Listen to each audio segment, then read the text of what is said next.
Notre résidence principale, chers amis, c'est le ciel. Ne nous trompons pas d'endroit. Ce n'est pas la terre. Nous qui sommes chrétiens, nous habitons d'abord dans les lieux célestes. Nous sommes assis dans les lieux célestes, dira Paul aux Colossiens. Assis dans les lieux célestes avec Christ. Ne nous trompons pas d'endroit. Beaucoup de chrétiens pensent que leur résidence principale, c'est la terre, et que leur résidence secondaire, c'est le ciel. C'est inverser les choses. Alors ils s'étonnent, ces chrétiens-là, du fait que leur vie ne réussit pas comme ils le voudraient sur la terre.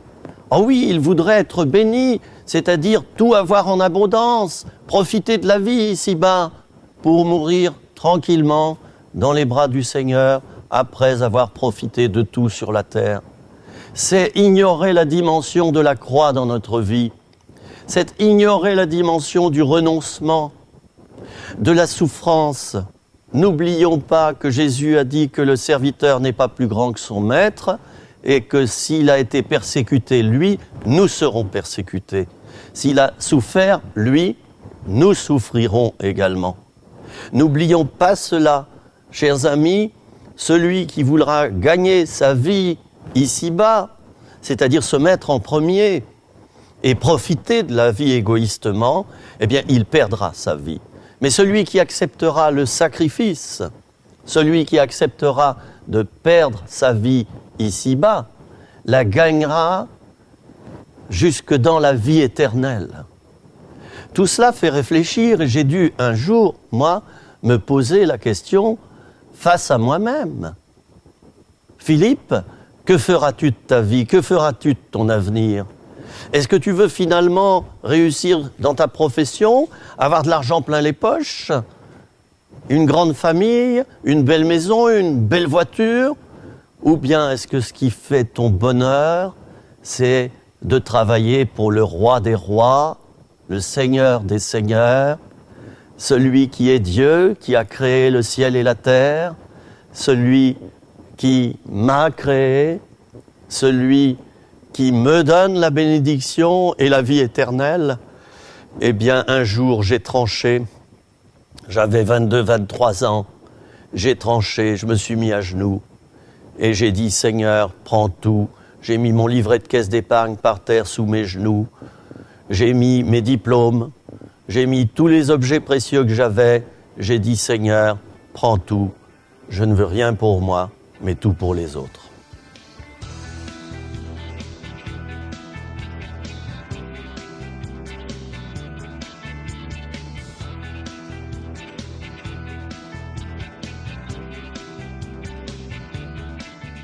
Et c'est à partir du moment où j'ai accepté de donner ma vie en sacrifice pour le Seigneur que j'ai vu que Dieu me donnait les plus grandes grâces.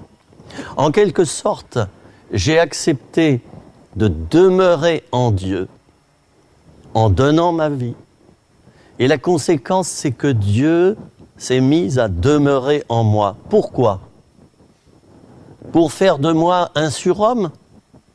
Mais pas du tout. Pour toucher les autres au travers de moi. J'ai accepté de devenir un instrument de salut, un instrument de bénédiction, un instrument de guérison, un instrument de délivrance. Moi, avec ma pauvre vie, avec ma faiblesse et mes fragilités, mes défauts certains, et mon entourage vous le confirmerait, j'ai accepté, en quelque sorte, de descendre sur ce toboggan. Ça descend vers le bas.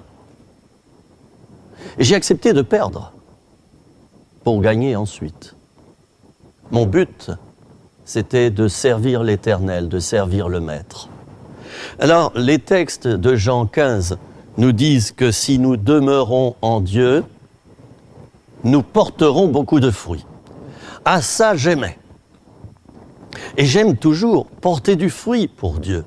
Non pas pour moi-même, car je n'en ai que faire de moi et de mon nom, et même de mon ministère. Mais alors, par contre, Dieu, pour moi, c'est important qu'il soit en moi et qu'au travers de ce ministère, il touche des gens. Porter beaucoup de fruits, n'est-ce pas à cela que nous aspirons tous en tant que chrétiens? Eh bien, pour porter du fruit, il nous faudra, chers amis, veiller à demeurer le plus possible en Dieu, par la prière, par la communion avec lui, heure après heure. La communion, c'est-à-dire la commune union entre nous et lui. La relation vivante avec lui. La marche par l'esprit. Tout cela nous propulsera en lui. Et c'est alors que nous aurons de grandes victoires. C'est alors que nous verrons des choses changer dans notre vie. Nous verrons des miracles. Nous verrons des bénédictions que les autres autour de nous recevront. C'est cela le but, n'est-ce pas? Une condition est nécessaire, chers amis, je le redirai tout au long de cette émission, c'est de demeurer dans notre résidence principale, qui est le royaume de Dieu.